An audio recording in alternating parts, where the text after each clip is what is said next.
Your faith will make you well. Your faith will promote your business. Your faith will give you breakthroughs. It is your faith that determines. The words we speak show our faith. Believe what your God is saying, because your God is saying something.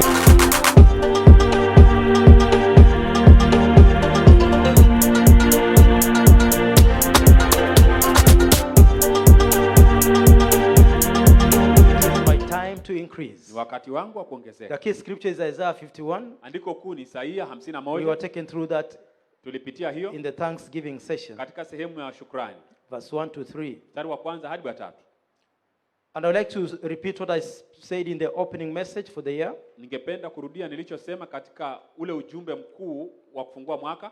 Praise the Lord. Bwana asifiwe. Now let me officially welcome every one of you to the year 2021 and in this service. Wacha niwakaribishe mahususi kwa mwaka wa 2021 na katika ibada hii. And to all our viewers on Facebook. Na kwa wale wanaotazama katika Facebook. And those who listen later on the audio WhatsApp. Wale watakaosikia huu ujumbe katika WhatsApp. The Lord bless you and reach to you in the area of your need in Jesus' name. Bwana awabariki na awafikie katika sehemu yenu ya uhitaji katika jina la Yesu. It is my time to increase. Ni wakati wangu wa kuongezeka. The focus of this theme is primarily not material increase. Mwelekeo wa mbiu hii sana sana sio kuongezeka kimali. The focus is increase in understanding the truth revealed in the gospel. Mwelekeo ni kuongezeka katika kuelewa, yani ile ukweli zilizofunuliwa katika maandiko. The focus of our increase, yani mtazamo ama mwelekeo wa kuongezeka primarily spiritual. Yani sana sana ni kiroho. It's first spiritual. Kwanza ni kiroho. A spiritual enlargement. Ni kupanuka kiroho. It's increasing. Ni kuongezeka in your understanding katika ufahamu wako of spiritual truth. Ya kweli za kiroho. It's increasing ni kuongezeka in your revelation katika ufunuo of Christ wa Kristo and what he has done for na us. Kile amefanya kwa niaba yetu. You must increase in that area. Lazima uongezeke sehemu hiyo. That's where the increase begins from. Hapo ndipo ongezeko linaanzia. Increase in material blessing is going to be a fruit. Kuongezeka katika mali itakuwa ni matunda. It's going to happen as a result. Itafanyika kama matokeo of the spiritual enlargement. Ya kule kupanuka kiroho. There is a truth you will discover this year. Kuna kweli ambayo utagundua mwaka huu. That will push you to your own house. Ambayo itakusukuma kwa nyumba yako mwenyewe. That will break the stagnation. Ambayo itavunja kule kukwama. In your business. Katika biashara. Or in your job. Ama katika kazi. There is something you will find out this year. Kuna kitu utagundua mwaka huu. That God has said. Ambayo Mungu amesema. Or God has done. Ama Mungu amefanya. For you. Kwako wewe. That suddenly the giant in you will arise. Alafu punde ule jitu ndani yako atainuka. And the place where you are will no longer contain you. Na mahali ulipo hapata kutosha tena. You will move to your own level. Wewe utasonga katika to your new level. Katika awamu yako mpya. Praise the Lord. Bwana asifiwe. So primarily we are increasing spiritually. Kwa hivyo sana sana tunaongezeka kiroho. And then as a result, alafu matokeo yake we will increase in blessings. Tutaongezeka katika baraka. Don't miss that. Usikose hilo. You don't chase for the fruit. Yani usikimbilie tunda. You plant the seed. Unapanda mbegu. And you do the watering. Alafu unamwagia maji. As Paul says. Kama Paulo alivyosema. I planted. Mimi nilipanda. Apollos watered. Apollos akamwagia maji. God gave the increase. Naye Mungu akaleta ongezeko. I planted. Nilipanda. Apollos watered. Apollos akamwagia maji. God gave the increase. Naye Mungu akaleta ongezeko. 1 Corinthians 3:6 and 7. Korintho wa kwanza 3:6 na 7. I planted. Nini nilipanda? The word of God. Neno la Mungu. Apollos watered. Yeye Apollo akamwagia maji. Still the word of God. Bado neno la Mungu. Paul says I laid the foundation. Paulo akasema nikaeka msingi. Apollos came and built on that foundation. Apollo akaja akajengea juu ya msingi huo. But God gave the lakini Mungu yeye akaleta ongezeko. There we have it 1 Corinthians 3:6. I planted, Apollos watered, but God gave the increase. Wakorintho wa kwanza 3:6, mimi nilipanda, Apollo akatia maji, bali mwenye kukuza ni Mungu. Nani mwenye kukuza? Ni Mungu, lakini lazima mtu apande. Lazima mtu pia anyunyizie maji. Look at what he says in verse 7. Angalia anachosema mstari wa 7. So then neither he who plants is anything, nor he who waters, but God who gives the increase. Anasema hivyo apandaye si kitu wala atiaye maji, bali Mungu akuzae. It doesn't matter who plants, but someone must plant. Haijalishi nani anapanda, lakini mtu lazima So apande. don't bother yourself who brings the word. Wacha kuangalia ni nani analeta neno. Don't size up the man or the woman who brings God's word to Wacha you. kumpima yule mama ama yule bwana anayeleta neno. It doesn't matter Haijalishi who plants nani anapanda and who waters. nani anamwagia As maji. long as there's been planting Kadri kuna upanzi and watering, na kuna unyunyizaji maji, God gives the yeye increase. Mungu analeta May ongezeko. you increase spiritually. Naomba uongezeke kiroho.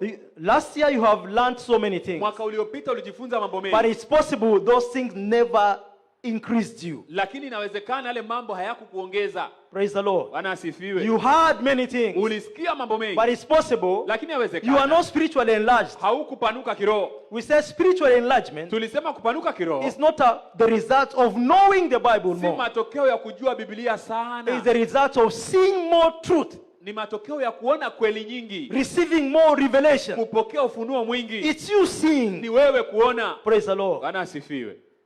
Because when you see, you will believe. Kwa sababu unapoona utaamini, When you believe, you are enlarged. na ukiamini unapanuliwa. What you have been hearing Kile ambacho umekuwa ukisikia, enlarges you yani inakupanua, if it influences your belief system. kama itashawishi kuamini kwako. The truth you have believed Zile kweli umeamini is the enlargement you experience. ndio kupanuka utakakoona. If you have not believed them, Kama hujaziamini, you are still the same. bado utabakia vile You have vile, not changed haujabadilika until your beliefs are influenced by what you have been hearing. mpaka utakapoamini na kushawishiwa na kile ulichoamini. Your beliefs. Kuamini kwako, Because everyone believes what they see naturally. kwa sababu kila mtu anaamini anachoona But kikawaida, those who receive the truth from the na Bible, wale wanaopokea kweli kutoka kwa they Biblia begin to believe according to God's word. wanaanza kuamini kulingana na mapenzi ya Mungu.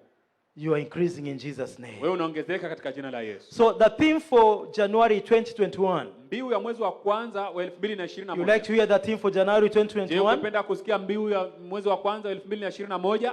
This is the theme for January 2021. Hii ndio mbiu ya mwezi wa kwanza wa 2021. My all-round increase is possible by faith. Kuongezeka kwangu kila sehemu yawezekana kwa imani. Somebody say my all-round increase Kuongezeka kwangu kila sehemu is possible by faith. inawezekana kwa imani. My all-round increase Kuongezeka kwangu kila sehemu is possible by faith. inawezekana kwa imani. My all-round increase Kuongezeka kwangu kila is sehemu possible by faith. inawezekana kwa imani. That's the theme for January 2021. Hiyo ndio mbiu ya mwezi wa kwanza wa 2021. Your all-round increase Kuongezeka kwako kila is upande possible by faith. inawezekana kwa imani. By faith it is possible. Kwa imani inawezekana. Praise the Lord. Bwana asifiwe. And our key scripture is Hebrews 11 verse 11 to 12. Andiko letu kuu ni Waebrania 11 mstari wa 11 na 12. Reading from the New King James translation, then I will read New Living Translation. New King James, the New Living Translation said, by faith Sarah herself also received strength to conceive seed as she bore a child when she was what? Past age, because she judged him faithful who had promised. Mstari wa 11 wa Waebrania 11, kwa imani hata Sara mwenyewe alipokea uwezo wa kuwa na mimba alipokuwa amepita wakati wake, kwa kuwa alimhesabu yeye aliyeahidi kuwa mwaminifu. Praise the Lord. Bwana asifiwe. It was by faith Ilikuwa ni kwa imani she received strength alipokea uwezo to conceive kutunga when mimba. she was not qualified. Ilikuwa hastahili, It was not possible naturally. ilikuwa haiwezekani But kwa kawaida. by faith. Lakini kwa imani. The increase we are told about in Isaiah 51 Kuongezeka tulikoambiwa katika Isaia 51 concerning Abraham kuhusu Ibrahimu is about their offspring, ni kuhusu kizazi about their chake descendants. ama kizazi chake, uzao wake. I called him alone Nilimuita peke and then I yake, increased him. alafu I nikamzidisha. blessed him and increased him. Nilimbariki We nikamzidisha. know Abraham was a blessed man, Unajua Ibrahimu alikuwa ni mtu materially well blessed. mali, alikuwa amebarikiwa. The Bible says God had blessed Abraham in how many things? In Maandiko- all things. Maandiko yanasema Mungu alimbariki Ibrahimu kwa kila kitu, But he didn't have a child. lakini hakuwa na So mwana. the increase Kwa hivyo was kuongezeka talking about alikuwa ananena kuhusu is having children as many as the stars, ilikuwa ni kuwa na wana ama uzao wengi kama nyota or the sand in the seashore. ama yale mchanga wa You baharini. see it in verse 12. Naiona katika mstari wa 12. Hebrews. Waebrania. Therefore, from one man, and him as good as dead, were born as many as the stars of the sky in multitude, innumerable as the sand which is by the seashore. Na kwa ajili ya hayo wakazaliwa na mtu mmoja, naye alikuwa kama mfu, watu wengi kama nyota za mbinguni wingi wao, na kama mchanga ulio ufuoni usioweza kuhesabika. As far as having children was concerned. kulingana na kupata watoto kunakohusishwa. Abraham was dead. Ibrahimu alikuwa mfu. A dead man Alikuwa mfu. can't have a child. Hawezi kupata mtoto. Sarah had a dead womb. Sara alikuwa na kizazi Can't kilichokufa. have a child. Hawezi kupata But mtoto. God said, look at Abraham. Lakini Mungu akasema I mtazameni. called him alone Nilimuita akiwa pekee. and I blessed him. Nami And nikambariki. then I increased him. Alafu nikamzidisha. I increased him with descendants. Nilimzidisha na kizazi. It doesn't matter the things that tell you it can't work. Haijalishi vitu vinavyokuambia haiwezekani. By faith, it will become possible Kwa for you. imani inawezekana kwako. Somebody say it is possible by faith. Mtu aseme inawezekana kwa imani. Now let's look at the same two scriptures from New Living Translation. Tuangalie kutoka tafsiri nyingine. It was by faith that even Sarah was able to have a child. It was not possible otherwise. Ilikuwa haiwezekani kivingine. Even Sarah herself knew. Hata Sara alikuwa And anajua. Abraham knew it was not possible. Ibrahimu alijua haiwezekani. That's why we see in other scriptures, Ndio maana tunaona katika maandiko when mengine God spoke to Abraham wakati Mungu aliponena na in Genesis Ibrahimu 17 katika Mwanzo 17 about having a son, kuhusu kuwa na mwana, he laughed. alicheka. He thought God was joking. Aliona Mungu I said, anafanya God, why utani. don't you just accept Ishmael? Kaambia Mungu simkubali tu Ishmaeli. And in chapter 18, Genesis, 18 Sarah also laughed Sara pia akacheka. when God said, next year this time I will come and you have a Mungu son. aliposema mwaka ujao nyakati kama hizi utakuwa na mtoto. Why were they laughing? Kwa nini walicheka? They knew it's not possible. Walijua haiwezekani. This increase God is talking about cannot happen. Huku kuongezeka Mungu anasema haiwezekani. We know ourselves. Tunajijua I wenyewe. know myself. Najijua I mwenyewe. know my wife. Najua mke wangu. It can't work. Haiwezekani. They laughed. Walicheka. But God said, Lakini Mungu akasema, I increase him. mimi nitawaongezea, And became a multitude. na wakawa halaiki. So it was by faith that even Sarah was able to have a child, though she was barren and was too old. She believed that God would keep his promise. Praise the Lord. Bwana asifiwe. She had to do what? She had to believe. Ilibidi aamini. Believe what? Kuamini nini? God's promise. Ahadi za Mungu. Now let me say this. Wacha niseme jambo hili. Abraham and Sarah Ibrahimu na Sara could not begin believing God for a child hawangeweza kumwamini Mungu apate mtoto on their own. kivyao They wenyewe. knew it was not possible. Walijua haiwezekani.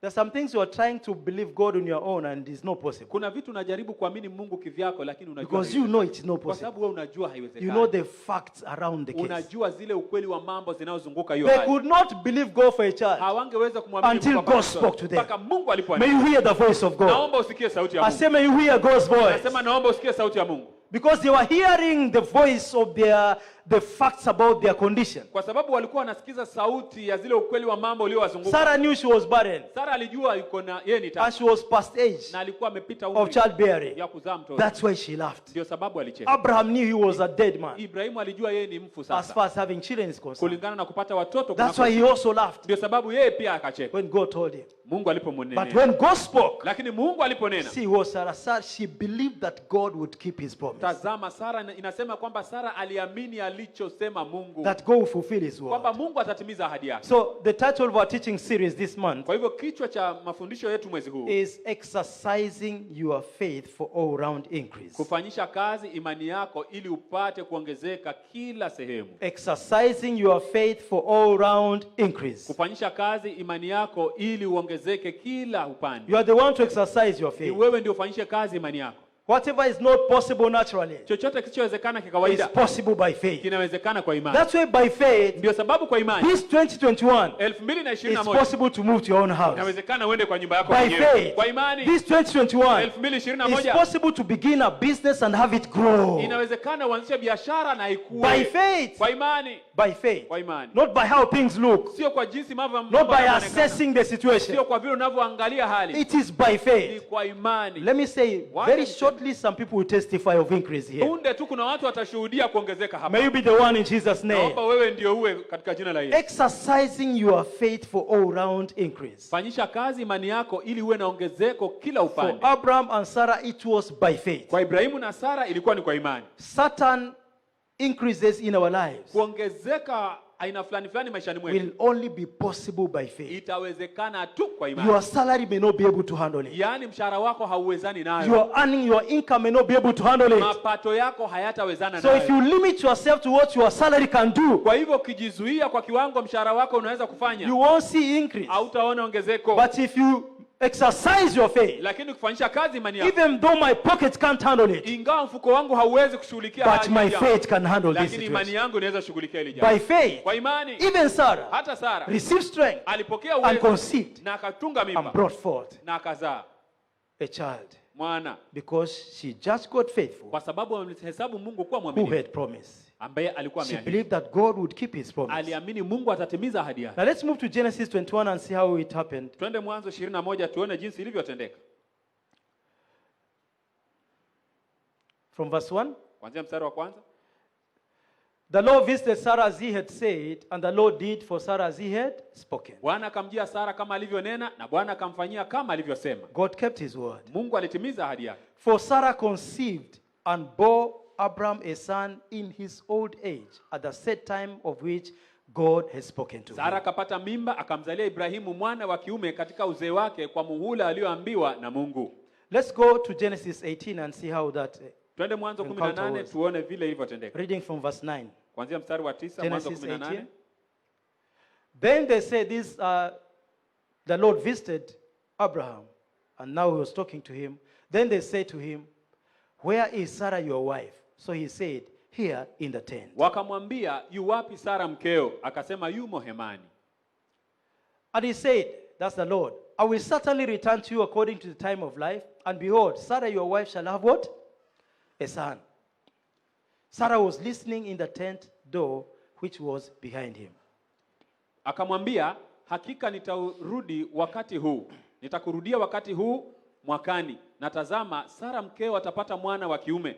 Sara akasikia mlangoni pa hema aliyokuwapo nyuma yake. God said, I will return. Mungu akasema And nitarudi. if I return, Na nikirudi, you will have a son. wewe utakuwa na What mwana. about the barrenness? Je, inawezekanaje What na about hii the utata? impotence of Abraham? Itakuwaje na ufu wa Ibrahimu? No, if you believe, it is possible. Kama unaamini inawezekana. Now let me say this. Wacha niseme jambo hili. If you believe Kama unaamini what God has spoken, kile Bwana it amenena, is possible. inawezekana. Your increase become possible Kuongezeka kwako kunawezekana in whichever area of your life. katika kila upande wa maisha yako. Now verse 11. Now Abraham and Sarah were old and well advanced in age, and Sarah had passed the age of childbearing. Basi Ibrahimu na Sara walikuwa wazee na umri wao mkubwa, na Sara alikuwa amekoma katika desturi ya wanawake. So Sarah and Abraham had facts Sara na Ibrahimu walikuwa na ukweli wa mambo that confirmed they couldn't have a child. ambayo inathibitisha kwamba hawangeweza kupata mwana. But in the midst of that, Lakini katikati ya hayo God said, Mungu akanena, I will return nitarudi next year, mwaka ujao this time. wakati kama And huu, Sarah, your na wife, Sara mkeo shall have a son. atakuwa na mwana. In that area where you know it can't Katika happen. hiyo sehemu ambayo unajua haiwezekani, Me going to my own house? mimi kuingia kwa nyumba yangu mwenyewe, How? inawezekanaje? If you get inspired by something God has spoken, Kama wewe unahuishwa na kitu Mungu amenena or something God has done, ama kitu Mungu amefanya in line with that area of need, kulingana na hiyo sehemu ambayo it will unahitaji, become possible if you believe. itawezekana kama It utaamini. doesn't matter the facts around the case. Haijalishi ukweli wa mambo If uliozunguka you hiyo hali. believe what God says to Kama you, unaamini kile Mungu I would amekunenea, like to emphasize this. ningependa kusitiza hili. The areas where we are believing God for increase Zile sehemu ambazo tunaamini Mungu tupate should ongezeko, not be places where we can make it on our own. isiwe zile sehemu ambazo tunaweza Some people are sisi going to set easy targets, Kuna watu wataweka yani mambo ambayo easily yanawezekana, achievable by their vitu efforts. ambavyo vinawezekana kwa uweza wao wenyewe. If you are believing God for increase, Kama yuamini Mungu ensure uongezeke, it's an area that you know, hapa siwezi, hakikisha ni lazima sehemu Mungu ambayo- aonekane hapa. Amina. Praise the Lord. Bwana asifiwe. If you are going to believe God for increase, it Ukitaka kuamini Mungu upate ongezeko, should not be something you can make your calculation isiwe ni kitu unaweza kufanya and mahesabu. make it happen. Alafu Something that is already possible. yani kitu ambacho tayari kinawezekana. When God told them you will have a son, Mungu alipoambia utakuwa na mwana, it was impossible to have a son. ilikuwa haiwezekani. It kivyao couldn't kuwa na happen by mwana. other ways. Ilikuwa haiwezekani kwa njia nyingine yoyote. It became possible by faith. Iliwezekana tu kwa imani. Your own increase will be possible by faith. Kuongezeka kwako wewe kutawezekana tu kwa imani. I say your increase will be possible by faith, Nasema kuongezeka kwako kutawezekana kwa imani, not any other way. sio kwa njia nyingine By yoyote. faith. Kwa imani. By faith. Kwa imani. Somebody will park their car there this year by faith. Mtu atasimamisha gari lake hapa mwaka huu kwa imani. By faith. Kwa imani. And when it's by faith, Na kama ni kwa it's imani, not by might, sio kwa it's uwezo, not by power, sio kwa nguvu, it's by the workings of the Spirit ni of kwa God. kazi ya Roho wa Mungu. Shout hallelujah. Aza sauti haleluya. Shout aloud Aza hallelujah. sauti haleluya. The increase that came to Sarah and Abraham, Kuongezeka kuliko mjia Sara na Ibrahimu, It was because of faith. Ilikuwa ni kwa sababu ya imani. Faith based on God's word. Imani yenye msingi katika neno la Mungu. They could not start believing God for a child. Hawangeweza kuanza kuamini Mungu apate mtoto. They knew it was not possible. Walijua haiwezekani. But because God spoke to them. Lakini kwa sababu Mungu alinena nao. Now Sarah judged God faithful. Sasa Sara kamhesabu Mungu kuwa mwaminifu. To fulfill his word. Kutimiza neno lake. Abraham was fully persuaded. Ibrahimu alishawishika. That what God has spoken. Kwamba kile Mungu amenena. He is able to perform. Anaweza kutimiza. In Romans 4:21. Warumi 4:21. Actually from verse 17 Romans 4. Mstari wa 17 you find the way the account is given about Abraham. Utapata jinsi ilivyoelezewa kuhusu Ibrahimu. In Genesis 11 you see it about Sarah. Mwanzo 11 tunaona kuhusu Sara. Romans 4 from 17. Lakini Warumi 4:17 it's about Abraham. Ni kuhusu Ibrahimu. When it was hopeless. Ilipokuwa amekata tamaa. There was no hope. Hakukuwa na uwezekano of getting a child. Kupata mtoto. Just like some of you have lost hope of getting a job. Kama wengine wetu umepoteza tamaa kupata kazi. There is something you will find from the scriptures. Kuna kitu utapata katika maandiko. Now put a job in your hands. Ambayo itaweka kazi mikononi mwako. By faith. Kwa imani. I say by faith. Nasema kwa imani. Something you will find in the scriptures. Kuna kitu utapata katika maandiko. That will bring your husband your way. Ambayo italeta mumeo kwako. Or bring your desired wife your way. Ama ilete mkeo. Don't say I'm past age. Usiseme nimepita umri. Nani hata hakuna mtu ananiangalia. It was the same for Sarah. She was past age. Ilikuwa vivyo hivyo kwa Sara, alikuwa amepita umri. Now maybe you are 45 and you desire to be married. You will be married this year. Pengine wewe zaidi ya miaka 45 na unatamani kuolewa. I say this year you can get married this year. Nasema mwaka huu unaweza kuolewa. Praise the Lord. Bwana asifiwe. If you can receive a word from the Lord. Unaweza pokea neno kutoka kwa Bwana. Their faith was based on God's word. Imani yao ilikuwa na msingi katika I'm really emphasizing on this. Mimi nasisitiza because that's where people miss it. Hapo ndio wengi wanakosea. They try to believe God wanajaribu kuamini on something that is humanly impossible. Na kitu ambacho kwa wanadamu haiwezekani. Without having a word from God. Pasipo na neno kutoka kwa Mungu. So they get defeated. Kwa hivyo wanashindwa. They have nothing to anchor their faith on. Hawana kitu ya kusimamisha imani yao kwao. Look at Romans 4:21. Angalia Warumi 4:21. We have seen about Sarah. Tumeona kuhusu Sara. That she received strength by faith to conceive kutunga mimba because she believed kwa sababu aliamini God was able to keep his promise. Mungu anaweza kutimiza ahadi yake. Another translation says because she judged God faithful. Tafsiri nyingine inasema alimhesabia Mungu kuwa haki. To keep his word. Yaani kutimiza ahadi yake. Now we are told about, okay, let me take it from verse 19. Wacha nichukue kuanzia mstari wa 19 wa Rumi 4. But you can read at your own time from verse 17. And not being weak in faith, he did not consider his own body already dead. Those are the facts. Huu ni ukweli wa mambo. About his condition. Kuhusu hali yake. He was aware his body was dead. Alijua mwili wake ni. But he chose not to consider it. Lakini akachagua asitilie maana. Yes, he laughed, but he didn't continue laughing. Ndio alicheka lakini hakuendelea. He went into believing. Aliingia katika kuamini. Sarah laughed. Sarah alicheka. This must be a joke. Hii inaweza kuwa. But she took God serious after that. Lakini akamchukulia Mungu kuwa anaweza. May you take God serious this year. Nasema mchukulie Mungu kuwa that means you take his word seriously in your life. Inamaanisha unachukulia neno lake unamaanisha. His own body already dead since he was about 100 years old, and the deadness of Sarah's womb. Yeye asiyekuwa dhaifu wa imani alifikiria hali ya mwili wake uliokuwa umekwisha kufa akiwa amekwisha kupata umri wa miaka 100 na hali ya kufa ya tumbo lake Sara. By the way, when God initially spoke to Abraham about having a child, unajua pale mwanzo Mungu aliponena na Ibrahimu kuhusu kupata mtoto, Abraham was still strong to have a child. Ibrahimu bado alikuwa na uwezo wa kutungisha mimba. That's why Sarah convinced him to have a child with the maid. Ndio sababu Sara akamshawishi akapata mtoto na yule kijana. That was no supernatural, it was a natural arrangement. Hiyo haikuwa kimiujiza, ilikuwa ni ya kawaida. Ishmael was born. Na Ishmaeli akazaliwa. Now God waited. Sasa Mungu akangoja until he crossed 100. Mpaka akafikisha umri wa 100 now. Sasa alikuwa ni umri wa miaka 100. Now that's time now.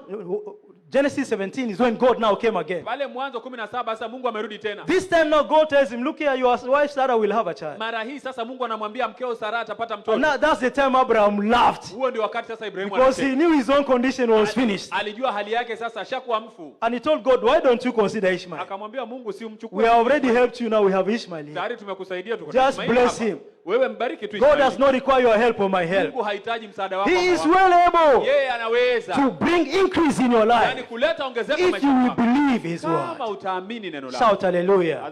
Don't consider the facts that are telling you it cannot work for you. Mungu alikuwa anaona zile vitu anakuambia haiwezekani kwako. Usiangazie vitu ambavyo vinakuambia haiwezekani kwako. Angazia neno la Bwana. Bwana anaweza kutenda neno lake maishani mwako. Amen. Praise the Lord. Bwana asifiwe. So this time now Abraham condition was also bad. Wakati huu sasa Ibrahimu pia hali yake ilikuwa mbaya. He was dead. Alikuwa mfu. As a man. Kama but he did not consider those ones. He did not waver the promise of God. So there was a promise from Kwa God. hivyo kulikuwa na ahadi ya Mungu, There was a word from God. kulikuwa na neno kutoka kwa Mungu. Faith is based on a word from God. Imani ina msingi katika neno kutoka kwa If Mungu. the issue is impossible with Kama hiyo you, hali haiwezekani it cannot be kawaida, possible haiwezekani except you put faith in a word from God. pasipo kuweka imani katika neno kutoka kwa Mungu. Whatever is not possible naturally, Chochote ambacho hakiwezekani kikawaida, we require a word from God unahitaji neno to kutoka kwa Mungu anchor your faith on, kuingiza imani yako and pale, it will become supernaturally possible for alafu you. iwe kiungu inawezekana.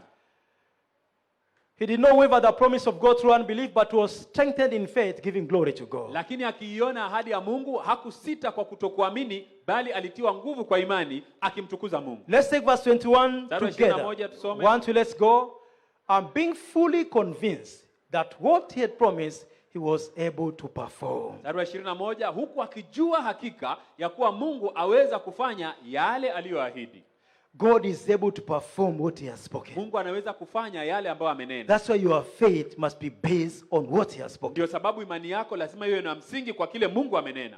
There are some things in your life you cannot start believing God Kuna mambo fulani maishani mwako huwezi anza kuamini Mungu until you know what he has said. mpaka ujue amesema And if nini. you don't know what he has said, Kama hujui amesema nini, then you are not able to believe God. basi hautaweza You kumwamini Mungu. get defeated Unashindwa, and you begin to believe the circumstances around your life, alafu unaanza kuamini zile hali za maisha and yako, they limit your life. na zinazuia maisha Your yako. life is unlimited by faith. Maisha yako hayawezekani kuzuiliwa kwa imani. Once you exercise faith, you become unlimited. Punde ukitumia imani, wewe unaweza chochote. This year 2021, Mwaka huu you will 2021 go as far as the Lord has programmed for utaenda you. umbali ule Mungu ameku. Praise the Lord. Bwana No asifiwe. matter the obstacles, Haijalishi pingamizi, no matter the contrary circumstances, haijalishi hali your pingamizi, life will arrive at where God has planned for maisha you. yako yatafika pale Mungu Shout amekupangia. aloud, Paza amen. sauti amina. So when God gave them a word, they began to believe. Kwa hivyo for a Mungu time. alipowapa neno wakaanza kuamini Mungu. They were wakapata fully kutoka. persuaded. Walishawishika God vilivyo. was able to do it. Mungu alikuwa anaweza kufanya. The basis for believing God is what God has spoken. Msingi wa kuamini Mungu ni kile Mungu amenena. Let's take an example. Wacha tuchukue mfano. Luke chapter 5. Luka mlango wa I'll 5. paraphrase and read just a few verses. Luke 5 from verse 1. The Lord Jesus was preaching by the seaside, Bwana Yesu alikuwa anahubiri pale kando kando and ya when bahari. the crowd was crushing him, Na umati ulipokuwa unamzonga, he asked for Peter's boat so that he could preach from the akaomba boat as a platform. akaomba merekebu ya Petero ili ahubiri akiwa ndani ya merekebu. And Peter offered his boat Petero akapeana after he was merekebu. done preaching. Baada ya maliza kuhubiri. Now let's move to verse 4. Mstari wa 4. When he had stopped speaking, he said to Simon, "Launch out into the deep and lay down your nets for a catch." Hata alipokwisha kunena alimwambia Simoni, tweka mpaka kilindini mkashushe nyavu zenu mvue samaki. Is it one net? Je, ni nyavu Just check moja? it. He said, "Let down your what? Nets. Alimwambia angusheni nyavu. As many as nets as you have. Nyavu nyingi Put mnavyoweza. them down there Yaani angusheni for pale a catch." ili mpate Look at verse 5. Mstari wa 5. But Simon answered and said to him, "Master, we have toiled or worked hard the whole night and caught nothing. Nevertheless, at your word, I will lay down how many nets? The net, just one." Simoni akajibu akamwambia, Bwana mkubwa, tumefanya kazi ya kuchosha usiku kucha, tusipate kitu, lakini kwa neno lako nitazusha nyavu, yani moja. Why did he just put down one? Kwa nini aliangusha nyavu moja badala ya nyingi He knew walizopita? there is no fish here. Alijua hakuna The samaki. whole night they caught nothing. Usiku kucha hawakushika He chochote. knew no fish here. Alijua hakuna There samaki. is no fish here. Alijua hakuna samaki. We have labored the whole night. Tumepata tabu And usiku caught kucha. nothing. Hatukushika chochote. But because we have said, Lakini kwa sababu umenena, at your word, kwa neno lako, let me just put one net. wacha niweke nyavu moja And let's see what happened. na tuone kitakachotendeka. And when they had done this, when they did what Jesus said, Walipofanya vile Yesu alivyosema, we call that a positive response. They responded positively to what Jesus said. tunaita hiyo kiitikio chema, yani waliitikia vyema kile Yesu alinena, And that's faith. na hiyo ni imani, Positive response. kwa sababu Okay, some of you say, no. There's no time. There's no need to try. wengine wetu wanasema hapana. hakuna Somebody would nia. have said, there's no need to Kuna try. mtu amesema haina haja We have kujaribu. done this the whole night. Tumefanya Let's usiku not kucha. waste time. Wacha tusipoteze When muda. they put that one net down, Walipoangusha ile neti they moja, caught a great number of fish. Tell your neighbor, that's increase. walipata samaki wengi mno, hilo ni ongezeko. And their net, you would have been told about nets. Now their net was breaking. Tuliambiwa kuhusu nyavu moja, sasa tunaambiwa nyavu zao zikaanza kukatika. Their nets were breaking. Yaani zile nyavu Now zikaanza this kukatika. is material increase. Huku ni kuongezeka, But kimali, its source is from the word of God. lakini chanzo chake ni kutoka kwa neno la Mungu. There is no way Peter would on his own have decided, let me try again. He knew there was no fish Hakuna there. jinsi Petero angeamua ajaribu tena. Alijua hakuna samaki. There are some areas of your life where you have given up. Kuna sehemu fulani za maisha yako ambayo umekata But a tamaa. word from the Lord Lakini neno kutoka kwa will Bwana stir you up. itakuchochea. And as you take that Na step, unapochukua you hatua, will see increase in Jesus' utaona name. ongezeko katika jina la Yesu. You are not just going to decide, let me try. It's not trying again. Sio tu utajaribu tena, It is hapana. acting on a word from the Lord. Kuchukua hatua kutoka kwa neno la Bwana. And I tell you, acting on a word from God Na ninakuambia kuchukua hatua kutokana na neno la will Bwana always produce a supernatural result. daima italeta matokeo ya kiungu. Acting on a word from God Kuchukua hatua kutoka kwa will neno la always Mungu produce supernatural results. daima italeta matokeo ya kiungu. So don't consider the natural things that are against you. Usianze kutilia maanani mambo ya kawaida ambayo yako kinyume na wewe. Don't measure your abilities by what you can do yourself. Wacha kupima uwezo wako na kile ambacho unaweza I would kufanya. like to know that God wants to increase you this Ningependa year. ujue kwamba Mungu anataka kuongeza But mwaka this is huu. how He does Na it. hivi ndivyo A anavyokuongeza. word from Him Neno kutoka kwake is the beginning. ndio mwanzo. And your faith in that word Na imani yako katika will hilo neno produce the increase. italeta maongezeko. Praise the Lord. Bwana asifiwe. So believing something God has said Kwa hiyo kuamini kitu ambacho Mungu amenena or something God has done ama kitu Mungu amefanya is the key to exercising your faith for increase. ndiyo funguo ya kufanyisha kazi imani yako upate I ongezeko. say that again. Nasema hili tena. Believing something God has said Kuamini kitu Mungu amenena or something God has done ama kitu Mungu amefanya is the key ndio to exercising your faith for increase. ndio funguo ya kufanyisha kazi imani yako upate ongezeko. Exercising faith begins from there. Kufanyisha kazi imani yako inaanzia pale. Believing something God has spoken to. Kuamini kitu Mungu amenena. Believing something God has done for you. Kuamini kitu Mungu amefanya kwa niaba yako. And in the New Na Testament katika Agano or Jipya the New Covenant, ama katika Agano Jipya where do we find what God has said or done for us? tunapata wapi kile Mungu amenena ama amefanya kwa niaba yetu? We find it in the gospel. Tunaipata katika Injili. In the gospel of Christ, Katika Injili ya Kristo we find it there. tunaipata pale What God has already done for us. kile Mungu amefanya kwa niaba yetu, What God has said about kile us. Mungu amesema kutuhusu. Now believing that, Sasa kuamini but hivyo you can't believe what you don't know. hauwezi amini kitu That's why we usichokijua. are saying the increase begins from here. Ndiposa tunasema ongezeko linaanzia hapa. Increasing in your understanding Kuongezeka katika ufahamu wako, of spiritual truth. yaani zile kweli za kiroho. Increasing in your knowledge of the truth from the gospel. Kuongezeka katika ufahamu wako wa kweli ambayo inapatikana katika Injili. Increases your capacity for believing. Inaongeza uwezo wako wa kuamini. Because you have nothing to believe if you have nothing from God. Kwa sababu hauna cha kuamini kama huna kitu chochote kutoka kwa Mungu. Praise the Lord. Bwana If you asifiwe. have no words from God, Kama huna neno kutoka kwa you Bwana, have no hearts from God haukusikia kutoka kwa Bwana on impossible issues of your life, kuhusu hali ambazo haziwezekani maishani you have mwako, no way of beginning to believe. hauna njia ya kuanza Because you kuamini. know it cannot Kwa work. sababu unajua Only haiwezekani. God will tell you it can work. Mungu pekee anaweza Only kuambia. a word inawezekana. from God will tell you it can work. Ni neno tu kutoka kwa Mungu litakwambia inawezekana. Where you are hopeless, Pahali umekata you need a tamaa, word from God unahitaji neno to kutoka kwa raise Mungu your hopes ili kuinua so that imani your yako, faith can work. ili imani yako ifanye kazi. Pale mahali umekosa tumaini, unahitaji neno la Bwana liamshe tumaini. Amina. Kuna sehemu zingine umekosa tumaini sasa. Kuna watu hapa wamekata tumaini, wamekosa tumaini. Hao ni mwelekeo tena. You have given up.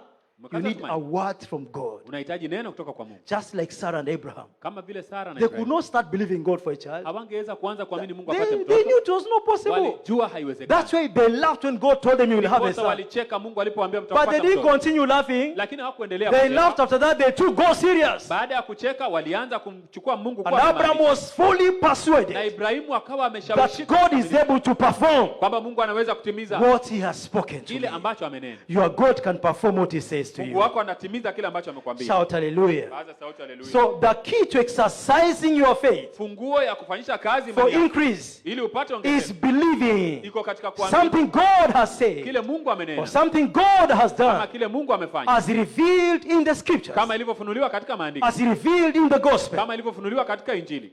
Praise the Lord. Bwana asifiwe. This is a year to discover Huu ni mwaka wa kugundua what God is saying. kile Mungu ananena. This is a year to focus Huu ni mwaka wa what the Lord is saying. kile Mungu amenena. The circumstances of your life are saying many things, Hali za maisha yako inasema mambo mengi, but you need to know what your God is saying, lakini unahitaji kujua kile Mungu wako because your anasema. God is saying something. Kwa sababu Mungu wako anasema jambo. Your God is saying something Mungu wako anasema jambo about that situation. kuhusu hiyo hali. Your God is saying something Mungu wako anasema about jambo that condition. kuhusu hiyo hali. What your God is saying, Kile Mungu wako anasema, that is where you need to put your faith. hapo ndipo utaweka imani yako, That's what will bring your increase. ndio italeta ongezeko lako. Let me say this. Wacha niseme jambo hili. None of us needs more faith. Hakuna mmoja wetu anahitaji imani Every zaidi. one of us has enough faith. Kila mmoja wetu ana imani ya We have kutosha. an equal measure of faith. Tuko na kiwango sawa sawa cha All imani. you and me need Wewe na mimi is to tunahitaji exercise our faith ni more. kufanyisha kazi imani yetu Is to zaidi. use our faith Ni more. kutumia imani yetu Is to zaidi. put our faith to work more. Kufanyisha kazi imani yetu You have zaidi. enough. Tuko na imani ya Now kutosha. start using what you have. Yaani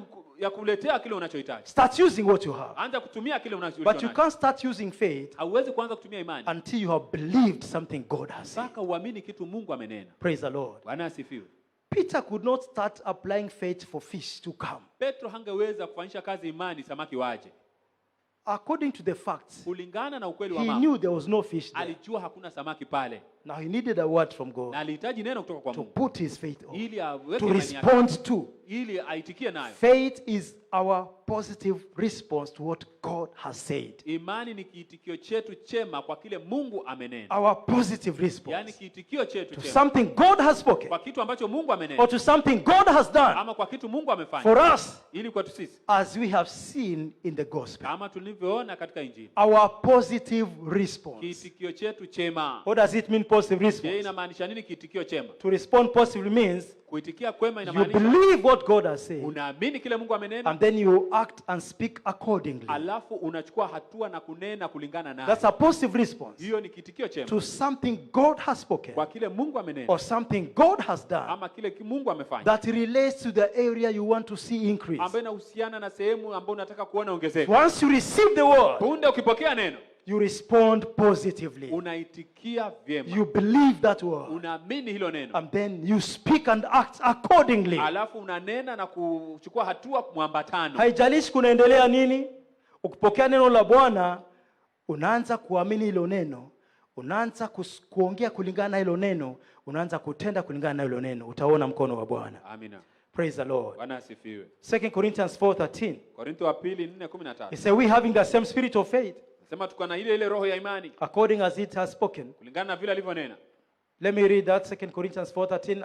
And since we have the same spirit of faith, tell neighbor we have the same. Mwambie jirani yako tuko na sawa Nobody sawa. has more than you. Hakuna mtu ana zaidi But yako it's wewe. possible somebody is using his faith more than you're using your Inawezekana own. kuna mtu anatumia imani yake zaidi ya vile So unavyotumia. you think he has more faith. Kwa hivyo nadhania yuko na No, imani he's using zaidi. his own more. Lakini sio hata na nyingi. We have the same spirit of faith according to what is written. I believed, and therefore I did what? I spoke. We also believe and do what? Therefore speak. Lakini kwa kuwa tuna roho ile ile ya imani, kama ilivyoandikwa, naliamini na kwa sababu hiyo nalinena, sisi nasi twaamini na kwa sababu hiyo twanena. Unaamini nini? Unaamini kile Bwana amekunenea. Kile Bwana amekutendea kama ilivyofunuliwa katika Injili. Praise the Lord. Bwana asifiwe. What are you to believe? Je, unaamini nini? You must believe something God has Lazima said. uamini kitu Mungu amenena. True Bible faith Kupitia, yani imani hakika ya Biblia is based on something God has spoken or done for you, ina misingi katika jambo ambalo Mungu amenena ama amekufanyia, as revealed, kama ilivyofunuliwa, as seen kama inavyoonekana in the gospel of katika Christ, Injili ya Yesu Kristo, as revealed kama ilivyofunuliwa through the truth in the gospel. kupitia kweli ya Injili. If you don't know anything God has said Kama hujui chochote Mungu or He has amesema done for you, ama amekufanyia, you have no ability hauna to uwezo exercise faith. kufanyisha kazi You imani. cannot start believing. Hauwezi anza kuamini. Okay, can you believe to go to the moon? Je, unaweza kuamini uende mwezini? Say 2021, I'm believing God to go to the moon. 2021 mimi naamini Mungu niende You mwezini. know that kind of believing won't work, Unajua aina hiyo ya kuamini because God has haitafanya. not spoken to you that He's taking you to the moon. Kwa sababu Mungu hajakunenea kwamba nakupeleka mwezini. So your faith has no basis. Kwa hivyo imani yako haina The msingi. basis of faith is something God has said or done, Msingi wa imani iko katika kitu Mungu amesema ama as amefanya. revealed in the gospel. Kama ilivyofunuliwa katika See what Paul says in Romans 1:16. I'm not ashamed of the gospel, Mimi sioni hai Injili. for it is the power of Kwa God sababu ndio nguvu ya Mungu, to salvation yani kupata wokovu. for everyone who does what? Kwa kila To everyone who does what? Who afanyaye believes? aaminie. So what are we to believe? We are to believe the gospel. Uamini Injili. But what is in the gospel? Lakini kwenye Injili kuna nini? In the gospel, certain truths are revealed. Kwenye Injili kweli fulani zimefunuliwa. Certain truths are revealed. Kweli fulani zimefunuliwa. Those are the ones you should believe. Hizo ndio uziamini. then the power of God will be made manifest. alafu nguvu za Mungu zitadhihirika. That's why the impossible thing becomes Ndio possible. sababu mambo yasiyowezekana yanawezekana. I am not ashamed of the gospel of Christ. Sionei haya injili ya Kristo. The good news about Jesus. Habari njema kuhusu Yesu. Inside the gospel, Ndani ya injili there are truths revealed. kuna kweli He zilizofunuliwa said, for it is the power of God that Mungu brings salvation, ambayo iletayo that wokovu, brings healing, ambayo iletayo that uponyaji, brings prosperity inayoleta for ufanisi everyone who believes kwa it. kila aminie. Everyone who believes the Kila gospel aminie will experience God's power ataona nguvu ya Mungu that will bring into manifestation ambayo italeta udhihirisho, the blessing related to that truth. baraka zinazohusiana na hiyo kweli.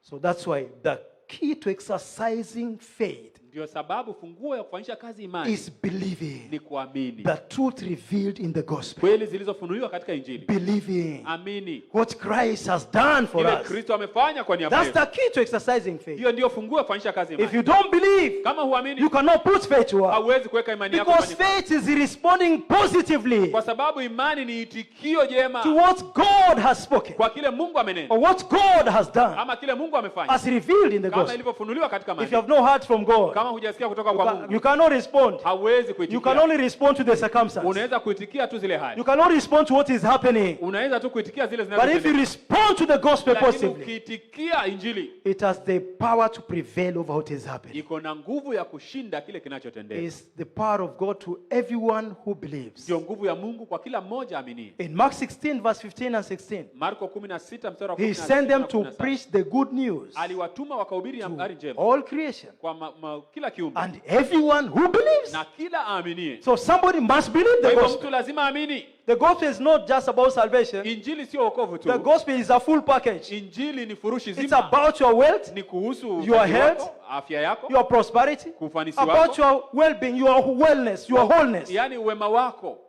It's all packaged in the gospel. Yote ni furushi. He who believes and is baptized will be saved or will be healed. Aaminie na kubatizwa ataokoka ama ataponywa. There is a truth in the gospel that brings one into salvation Kuna kweli katika injili ambayo inaleta mtu katika or wokovu. brings someone into Christ. Ama inaleta mtu ndani ya There Kristo. is a truth there that will bring healing into your body. Kuna kweli ambayo italeta uponyaji kwa mwili wako. There is a truth there that will bring prosperity in your Kuna life, kweli ambayo italeta ufanisi maishani mwako. that will bring an end to stagnation. Ambayo italeta mwisho wa It's kukwama. in the gospel. Iko katika One injili. must know it Mtu lazima and aijue believe it. na iamini. And then the power of God will be made manifest, Alafu nguvu za Mungu zitadhihirika. bringing that truth into reality. Kileta hiyo kweli kudhihirika. Praise the Lord. Bwana asifiwe. Somebody shout hallelujah. Mtu apaze May sauti you haleluya. find what you need to know for where you're going. Naomba upate kile unahitaji kujua kwa kile I kule say, may you unakoenda. find the truth you need for where you're going, Naomba ujue kweli ambayo itakupeleka or for unakoenda. the increase that you desire. Kuongezeka kule unakotamani. Praise the Lord. Bwana Let me asifiwe. round up by sharing this testimony I've shared many times, Wacha nifunge kwa ushuhuda huu and I'm nimeshashiriki never mara nyingi. tired of sharing it. Wala sichoki When I kuifuatilia. discovered a truth about supernatural supplies, Nilipogundua kweli kuhusu upeanaji wa kiungu. reading one book from one man of God, Nikisoma kitabu kimoja kutoka mtu mmoja and wa one Mungu. of the chapters there, Na mmojawapo the ya chapter is titled The Reality of Supernatural Supplies. yani uhakika wa upeanaji wa kiungu. And in that chapter, Na katika andiko my hilo eyes were opened into some truth in the Word macho of yangu God. akafunguka nikaona kweli fulani katika neno la Mungu. And I saw the reality. Na nikaona ukweli. I was praying here yesterday in the Nilikuwa afternoon, naomba hapa jana mchana. and the Lord was telling me part of spiritual enlargement is the scriptures becoming very real to you. Mojawapo ya kupanuka kwa kiroho ni yale maandiko kufunuliwa kwako. Spiritual things becoming very real. Mambo ya kiroho yanakuwa dhahiri kabisa. So supernatural supplies became very real. Yaani upeanaji wa kiungu ukawa dhahiri I was kabisa. somewhere in Kakamega for Bible school. Nilikuwa mahali pengine Kamega kule kwa shule ya Biblia. Kakamega or Mumias? Kakamega. Kamega ama Mumias kule. Reading that book, I was teaching in Bible school. Kisoma hicho kitabu When I saw that, nilipoona hiyo. when I came back to Nairobi, Niliporudi Nairobi, God spoke to me. Mungu akanena My nami. wife and I desired to have our own personal car. Mke wangu na mimi tukawa na tamani kuwa We na didn't have gari the money to buy it. Hatukuwa na fedha. Even za if we kununua. stayed for 2 years, it wouldn't be enough. Hata Actually, even if you stayed for 5 years, hata tungeweka akiba miaka you could mitano. not buy a car. Watungeweza If kununua. we gari. saved all the money we get, Tukiweka akiba you pesa could not zote, buy a car. hatungeweza But kununua. when I saw the reality, Lakini nilipoona huo when I found the truth, nilipogundua and I kweli believed it, na nikaiamini, God began to give me direction. Mungu akaanza kunipa mwelekeo. And He gave us direction to sow some seed Akatupa mwelekeo wa in a kupanda church project. katika kanisa. Praise the Lord. Bwana asifiwe. And within the period that God spoke, Na katika ule muda Mungu alinena, somebody came mtu akaja on a Saturday morning Jumamosi asubuhi into my office akaja ofisini kwangu and with keys akiwa amebeba and funguo. told me, Pastor, that car outside there, Akaniambia, mchungaji, ile gari pale nje God has told me to give it to Mungu you. ameniambia nikupe. He had imported the car. Alikuwa He was not using it. Alikuwa haitumii. And God told him, Naye Mungu akamwambia, give it to Pastor Nyali. nipeane kwa mchungaji Nyali. That was our first miracle car. Hiyo ilikuwa ni gari A langu la kwanza supernatural la supply. Yaani kupeanaje An kwa kiwango. increase by faith, Kuongezeka kwa imani. not by money. Sio kwa By fedha, faith. kwa imani. We couldn't buy that car. Hatungeweza It kununua was a hiyo. wonderful car. Yaani ni gari nzuri. Praise the Lord. Bwana asifiwe. Something wonderful must come to your life by Kuna kitu faith. cha ajabu lazima kije maishani mwako kwa imani. But this faith is triggered by a word from the Lord. Lakini hii inachochewa na neno kutoka kwa Bwana. An understanding that just comes on you. Ufahamu ambao unakujia tu. And then spiritual truth becomes so real. Alafu ukweli wa kiroho unakuwa dhahiri. Suddenly that mountain of lack will disappear. Punde ule mlima wa ukosaji And you find yourself in a realm of abundance. Alafu unajikuta katika May you find the truth that will take you where you have desired to arrive. upate kweli itakao kupeleka mahali umetamani maishani. Without hearing from the Lord, Pasipo kusikia kutoka you kwa Bwana, cannot exercise faith. hauwezi kufanyisha kazi The imani. key to exercising faith Funguo ya kufanyisha kazi is imani believing ni kuamini something God has said to kitu you. ambacho Mungu Is amekuambia. believing kuamini something God has done for Kitu you Mungu amekufanyia. as revealed in the Ama gospel. ilivyofunuliwa katika Let's be Injili. committed to receiving the word of Wacha na God. tujitolee kupokea neno. Inside the word Na katika neno is what to believe. ni kile unachoamini. And in believing Na katika kuamini is the way to start exercising your faith. ndio njia ya kufanyisha kazi. I don't know where you want to get, Sijui unataka but kufika the wapi. first 3 months of this year, Lakini miezi mitatu ya kwanza ya you mwaka must huu get somewhere you couldn't get by natural means. lazima ufike I mahali. say you must arrive somewhere you couldn't arrive by natural means. Nasema lazima ufike You must mahali. get somewhere beyond your pocket. Lazima You must get somewhere beyond your means. Amina. By faith you must arrive somewhere. Kwa imani lazima Hii ufike miezi mahali. mitatu ya kwanza ya mwaka huu wa 2021 lazima ufike mahali ungefika kwa uwezo wako. Amina. Lakini kwa imani ufike pale. Amina. Lakini inaanzia kuwa na neno kutoka kwa Bwana. Amina. Kuwa na neno kutoka kwa Bwana. Amina. Kuwa na ufunuo kutoka kwa Injili ya Kristo. Amina.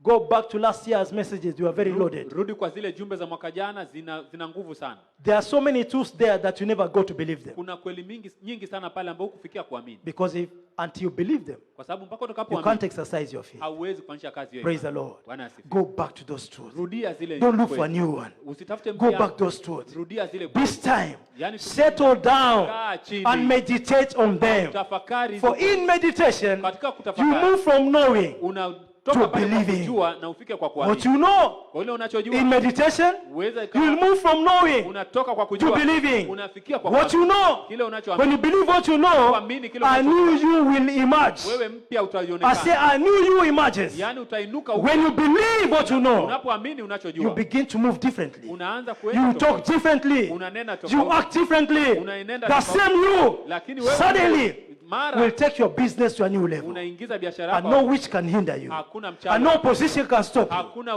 Because of something you have known and believed. kwa sababu ya kitu ulichojua na kuamini. Praise the Lord. Bwana asifiwe. This is your year of increase. Huu ni mwaka wako wa I kuongezeka. said this year, it's your time to increase. Nasema mwaka wako It's huu your time to ni increase. wakati wako wa kuongezeka. You determine how much you Wewe increase. ndio utaamua utaongezeka God is willing to take you as far as you can Mungu believe. yuko tayari kukupeleka umbali One unapoamini. time the Lord told me, Mara moja Mungu aliniambia, I can't get further than what I believe. siwezi enda zaidi ya vile He ninavyoamini. spoke to me. Kila He spoke to me. alininenea. You cannot get further than what you believe. Huwezi kwenda zaidi ya unavyoamini. Praise the Lord. Bwana asifiwe. It's as you Ni believe. kama unavyoamini. Because the power of God Kwa sababu nguvu za in Mungu the gospel katika Injili for everyone who believes. kwa kila mmoja For amini. everyone who believes. Kwa it, kila mmoja amini. There will be a release of power Kutakuwa na kuachiliwa that kwa will nguvu supernaturally establish what you desire in your ambao life. kiungu itathibitisha kile Somebody say it is my time to increase. Mtu aseme ni wakati wangu wa kuongezeka. Somebody say it's my time to increase. Mtu aseme ni wakati wangu wa Rise kuongezeka. up on our feet, somebody, Kama kwa miguu yako, and lift up your voice paza sauti and make your own personal prayers. na ufanye maombi yako. Those areas you want to increase, Hizo sehemu unataka you